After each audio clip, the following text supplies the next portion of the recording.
कहानी की शुरुआत होती है फ्यूचरिस्टिक कनाडा में, जहां आबादी बढ़ने की वजह से सरकार ने एक से ज्यादा बच्चे पैदा करने पर बैन लगा दिया था। किसी को भी दूसरा बच्चा पैदा करने की इजाजत नहीं है, फिर चाहे उनका पहला बच्चा मर ही क्यों ना जाए। इस कानून को जो भी तोड़ता उसे देश की सबसे खतरनाक जेल में भेज दिया जाता। कनाडा और यूएस के बॉर्डर पर बहुत टाइट सिक्योरिटी थी, जहां से पूरी तलाशी लेकर ही लोगों को आगे जाने दिया जाता था। वहीं एक कार में जॉन ब्रेनिक, जो कि एक फौजी हुआ करता था, अपनी पत्नी कैरन के साथ था। कैरन ने अपने कोट के नीचे एक मैग्नेटिक वेस्ट पहनी हुई थी। असल में वो प्रेग्नेंट है और यहाँ से दूर जाकर अपने दूसरे बच्चे को जन्म देना चाहती है। इस वेस्ट की मदद से चेकिंग के दौरान उसकी असलियत बाहर नहीं आएगी। जब फौजी उनके सामान की तलाशी ले रहे थे तो एक लड़की को प्रेग्नेंट होने की वजह से अरेस्ट कर लिया गया, जिससे कैरन और भी डर गई। लेकिन उसकी पहनी हुई मैग्नेटिक वेस्ट ने उसे बचा लिया। उनके बाहर आने के बाद एक फौजी की नजर मैग्नेटिक वेस्ट पर पड़ गई और कई सिपाही उन्हें पकड़ने के लिए उनके पीछे भागने लगे। जॉन ने अपने बच्चे और पत्नी को बचाने के लिए कैरन को वहां से भाग जाने को कहा, जबकि वो वहीं रुककर सैनिकों को रोके रखेगा। इसके बाद जॉन को बंदी बनाकर बाकी कैदियों के साथ एक जेल में ले जाया जा रहा था,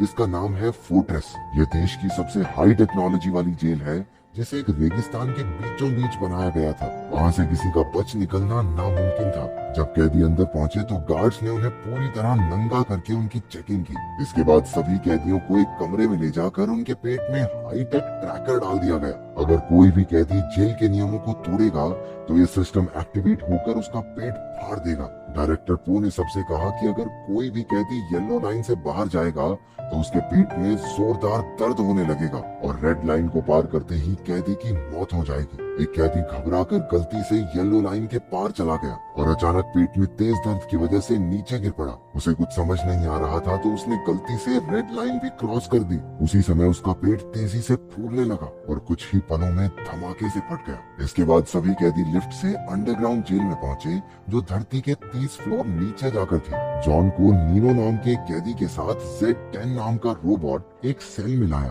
कैदियों को बाहर जाने से रोकने के लिए सभी सेल्स के बाहर लेजर बीम्स लगाई गई थी। जॉन वहां डी-डे और अब्राहम से मिला। रात को सोने से पहले अब्राहम ने जॉन को चेतावनी दी कि गलती से भी कोई सपना ना देखे। सबके सोने के बाद जेड वहां चेकिंग पर आया। वो जॉन का दिमाग स्कैन करके उसके सपने तक पहुंच गया। जॉन सपने में अपनी पत्नी कैरन को देख रहा था। अपने मॉनिटरिंग रूम से पो ने भी जॉन का सपना देखा और उसकी नजर कैरन पर टिक गई। क्योंकि वहां किसी को सपना देखने तक की इजाजत नहीं थी, इसलिए पो ने जॉन का सिक्योरिटी डिवाइस एक्टिवेट कर दिया और पेट में जोरदार दर्द की वजह से वो नींद से उठ खड़ा हुआ। अगले दिन मजदूरी करते वक्त मैडॉक्स नाम के आदमी हूँ आदमी से प्यार करता हूँ टाइप के कैदी ने नीनो का गलत फायदा उठाना चाहा। जॉन तुरंत उसे बचाने पहुंचा, लेकिन जेड ने तीनों के पेट में डिवाइस एक्टिवेट करके लड़ाई रोक दी। इसके बाद तीनों को एक छोटे से लेजर सेल में रखकर पूछा गया कि आखिर शुरुआत किसने की। नीनो मैडॉक्स से बहुत डरता था, इसलिए चुप रहा। अपने दोस्त को बचाने के लिए जॉन ने लड़ाई का इल्जाम अपने साथ ले लिया। इसके बाद जॉन को पो के ऑफिस में ले जाया गया,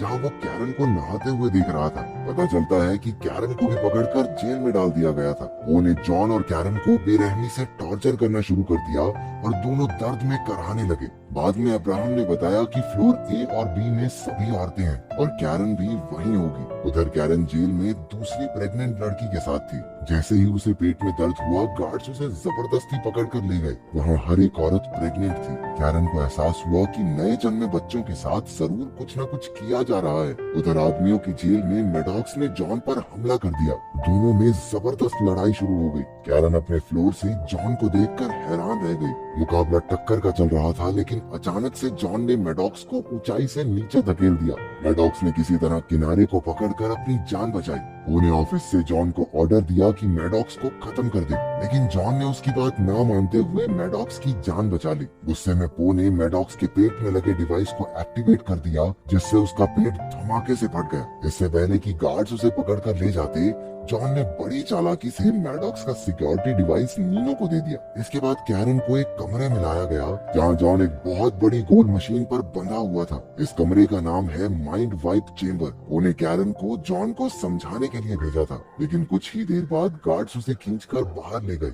अब मशीन जोर जोर से घूमने लगी, जिससे जॉन के दिमाग में गड़बड़ी शुरू हो गई। ये पो का ऑर्डर न मानने की सजा थी। जॉन के दिमाग में उसकी ट्रेनिंग के दिनों और शादी की पुरानी यादें घूमने लगी। 3 दिन बाद पो ने कैरन को अपने ऑफिस में बुलाया। वो समझ नहीं पा रहा था कि आखिर जॉन 3 दिन से उस मशीन पर कैसे टिका हुआ है, जबकि ज्यादातर लोग तो 1 घंटे में ही मर जाते हैं। पो ने कैरन से कहा कि अगर वो जॉन को तलाक देकर उसकी हो जाए तो वो जॉन और उसके होने वाले बच्चे दोनों को रिहा कर देगा। अपने पति और होने वाले बच्चे के बारे में सोचकर वो ना चाहते हुए भी राजी हो गई। जब जॉन अपने सेल में पहुंचा तो वो एक जिंदा लाश बन चुका था। वो किसी से कोई बात नहीं करता था, यूं ही गुमसुम सा पड़ा रहता, यहाँ तक कि उसे किसी भी तरह का कोई भी दर्द महसूस होना बंद हो गया। कैरन अब पो के साथ रहने लगी थी। एक रात उसने देखा कि पो एक कुर्सी पर कई सारी तारें अपने शरीर से जोड़कर बैठा है। पता चलता है कि पो को मॉडिफाई करके एक एडवांस ह्यूमन बनाया गया था। उसे ना तो कुछ खाने पीने की जरूरत है और ना ही सोने की। बस महीने में एक बार ये तारे जोड़कर एमिनो एसिड्स लेना ही उसकी खुराक है।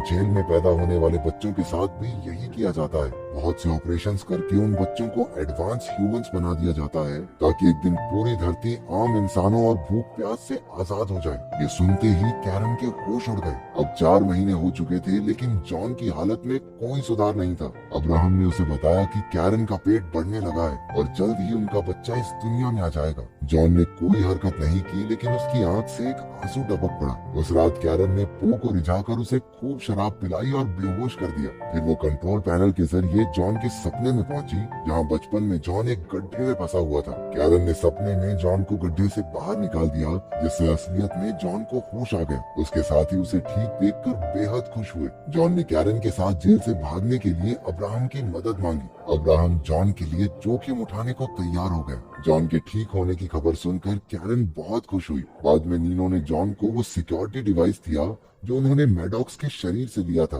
असल में उनका दोस्त डी-डे जेल में आने से पहले कंप्यूटर्स में माहिर था। उसने उस डिवाइस की अच्छे तरीके से जांच करने का फैसला किया। इसके बाद कैरन ने पो के केबिन से एक हीरे जैसी दिखने वाली चीज चुरा ली। वो पकड़ी जाने ही वाली थी कि उसने उस चीज को अपने मुंह में छुपा लिया। अगले दिन उसने वो हीरे जैसी चीज अब्राहम को देकर जॉन तक पहुंचाने को कहा। असल में ये हीरे जैसी दिखने वाली चीज पूरी जेल का एक डिटेल्ड नक्शा था। उन्होंने हिसाब लगाया कि कंस्ट्रक्शन साइट से होते हुए जेल से बाहर निकला जा सकता है। अगली सुबह अब्राहम ने उस नक्शे को वापस पो के कमरे में रख दिया ताकि किसी को कानो कान खबर ना हो।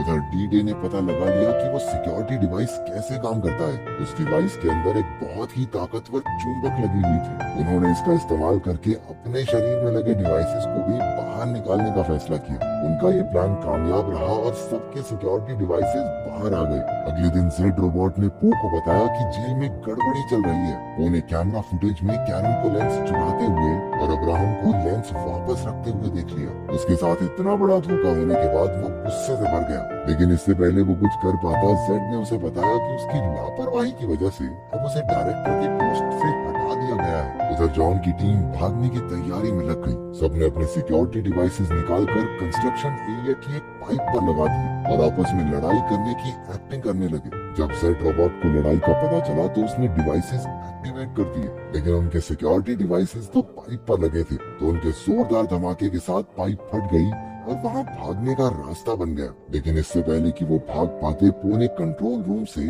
पाइप्स में बेहद गर्म हवा छोड़ दी। दूसरी तरफ हाईटेक रोबोट्स ने सभी कैदियों पर गोलियां बरसाना शुरू कर दिया। वो लोग अब पाइप में फंस चुके थे। स्टिक्स नाम का एक कैदी घबराकर वापस जेल में जाने लगा, लेकिन उन रोबोट्स ने उसे गोलियों से छलनी कर दिया। दूसरी तरफ अब्राहम जेल में कैरन को लेने पहुंचा, लेकिन उसी वक्त पो वहां आ गया। उसने अब्राहम को मार डाला और गार्ड्स कैरन को खींच कर ले गए ताकि उसके बच्चे को भी एडवांस ह्यूमन बनाया जा सके। उधर जॉन की टीम एक रोबोट को मार गिराने में कामयाब हो गई। अब उन्हें पता चला कि ये कोई रोबोट नहीं बल्कि एडवांस ह्यूमंस ही है। जॉन ने उसकी बंदूक उठाई और बाकी सबका सामना करते हुए वापस जेल तक पहुंचा। आखिरकार सब एक लिफ्ट में चढ़कर ऊपर जाने लगे। उन्होंने पो के कैबिन में जाकर कैरन को ढूंढा। तभी जॉन की नजर स्क्रीन पर पड़ी, जहां डॉक्टर्स उसके और कैरन के बच्चे को जबरदस्ती बाहर निकाल रहे थे। जॉन ने पो को धमकाते हुए कहा कि ऑपरेशन बंद करवाए, लेकिन पो अब डायरेक्टर ही नहीं था, इसलिए उसकी कोई नहीं सुनेगा। तभी एक रोबोट ने उन्हें पहचान कर उन पर हमला बोल दिया,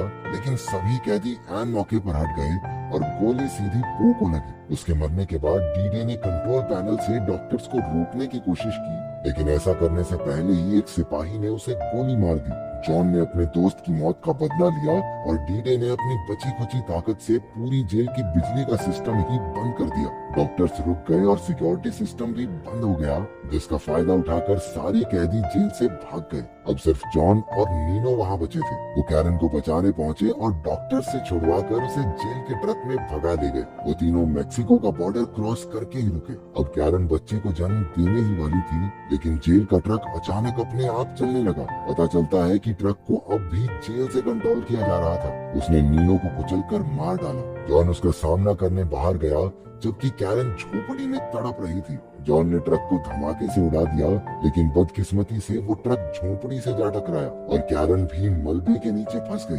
जॉन घबराकर अपनी पत्नी को ढूंढने लगा, लेकिन वो सही मौके पर वहाँ से निकल गई थी। वो बिल्कुल सुरक्षित थी और उसके हाथ में एक प्यारा सा बच्चा था। आखिरकार जॉन और कैरन अपने बच्चे को बचाने में कामयाब